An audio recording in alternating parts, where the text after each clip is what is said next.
Good morning, welcome to Morning Outlook. This is Kim speaking on Friday, the 8th of January. So, what we got in store for today? Well, the big thing in today would normally be non-farm payrolls. I say normally, they've been pretty poor in quite a lot of recent months because they've just been almost ignored. But we do have non-farm payrolls for both Canada and the US, and that is it for today, really, in terms of big news. Aside, I assume that it's business as normal otherwise. So let's have a look at the technicals, and starting off with looking at the euro dollar. Yesterday, well, it's putting this sort of bearish pivot swing here into yesterday, looking like it's really helping the case for the downside. We had seen a tap onto the weekly pivot. I'll come onto in a moment, but I'm just looking where we are at the moment. Maybe this will see us back to this monthly pivot, maybe more. There are maybes, and the maybes really come into play in terms of what happens around non-farms. We could just see a complete reversal. Be surprised if it comes into play too much, the non-farm payrolls, bearing in mind that there are different sort of say lockdowns, but it doesn't seem to be happening in the US. But either way, not everything is looking amazingly rosy. So looking then 4 hourly here, you see it's actually bounced this morning. This early hours of the morning there, bounced off the weekly a little bit, had a reaction, not really done too much, which suggests that it's likely to roll over through the today's morning session maybe. So a rollover possible there. Looking soft right the way through with lower highs, lower lows. Certainly looking soft at the moment, the euro. The pound, not too dissimilar in some respects. It's been a bit weaker and a bit sort of more choppy as much as anything else, and you see the choppiness as you come down the time frames. It's been a bit all over the place. We've seen this sort of retracement coming back off near-term lows as we come down the charts here. It's really a messy old day yesterday. Untradeable when it's like that. It wasn't even setting anything up for me yesterday. It showed hope that it might do, but never did, and it became just a mess. Very untradeable as it stands like that. At the moment, we're just running back to 60.50, just having a sort of reaction to that. We've got 6 minutes before this new hour. At the moment, if anything, it looks soft with lower highs that have been chipping in through this period here. If anything, it looks soft, and well, it may be that we see a sort of break to the downside. A slow and painful move down if it does that. Dollar yen.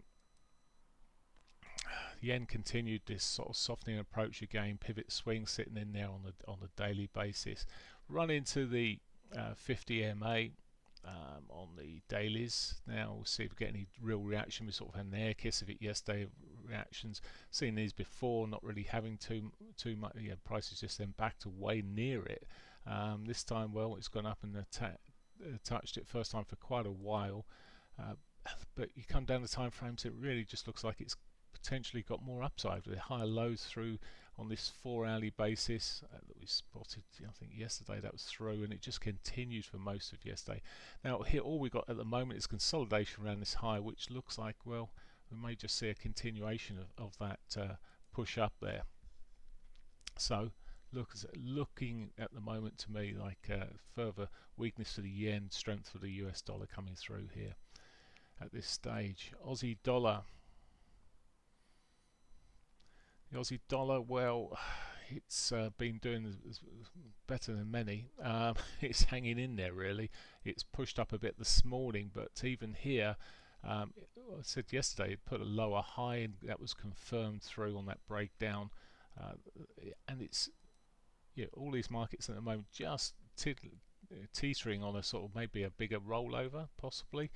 Certainly a lack of certainty in there in terms of direction. This sort of had a decent push up yesterday into the Asian session, but even then it's sort of it's not overly convincing. And I'm looking at this thinking, are we just going to see a sell-off into this sort of level here, back maybe towards those prior lows, even towards that S1? It all looks very soft at this stage. Not to say it'll move very quickly, of course.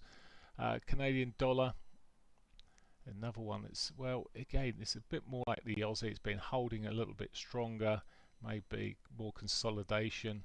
And we've really seen this pattern through the Aussie, the pound, the Canadian dollar, all sitting there a little bit more consolidated. You saw yesterday how it just pushed up there, consolidated, eventually rolled back a little. But as the way this is going, it's not the cleanest of patterns. If it does start breaking above that daily pivot, maybe it's got to push in it back up towards those highs. But it too, we have the non-farms for the Canadian non-farms coming out tomorrow as well. This afternoon as well. So there we are. Okay, New Zealand dollar. New Zealand, another one of these with the Aussie that's been holding up quite well. But even then, yesterday it's just softened. And again, you see the same sort of lower highs in there. It's these early sign patterns of weakness. Whether we'll get much in the way of decision later today, but this looks like it, with this lower high in here, looking at this pattern, looks like it's due a break of this sort of trend line running across the lows here. It's very similar to the Aussie there, and I mean, these markets just look like they want to roll. So much for the US dollar rolling back 20%, as some analysts was putting. I covered earlier in the week there. At the moment, it doesn't look like it, but this could turn very quickly. Okay, looking at other markets, S&Ps continue to make new highs, including this morning. I was just looking at this. It just doesn't seem to be wanting to hold back. Any retrace, as I said before, if you've got a bit of time, just wait, and it will push back up, and it certainly has. There's just no stopping. The sort of potential additional money going into the US economy will help this and be part of the reason why this is going. One thing to watch out for, though, just looking at its short-term movement here, just look at the size of the candles. It has softened up. It has slowed up here relative to the sort of bigger moves we've been seeing. But okay, it's through the Asian session, so it's less volumes trading it, but it has slowed up at the moment.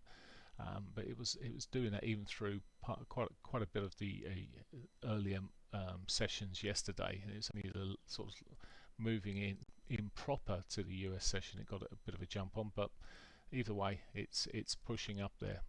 Maybe just getting ready for a bit of a retrace, but I wouldn't bet against it at the moment. Gold.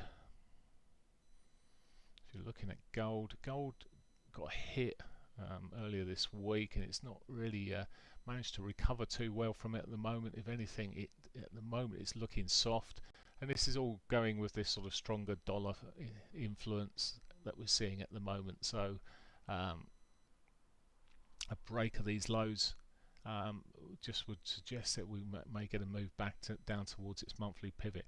Doesn't mean to say it's all over, but it's consolidation around a lower point just suggests further downside to me.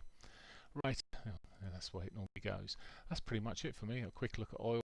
Just been pushing up just that little bit better, but even then it's not hardly convincing price action through this, back up to $51. Holding up okay. I think oil will probably get more of a hit when we see numbers coming through in the early part of this year, and seeing whether production, etc., is of manufacturing production numbers are really continuing to improve, as well as something they may be. So we'll see. Anyway, that's pretty much it for me. Hope you have a great day. I'll be live trading in our trading room today. I wish our viewers on YouTube a great weekend. Bye for now.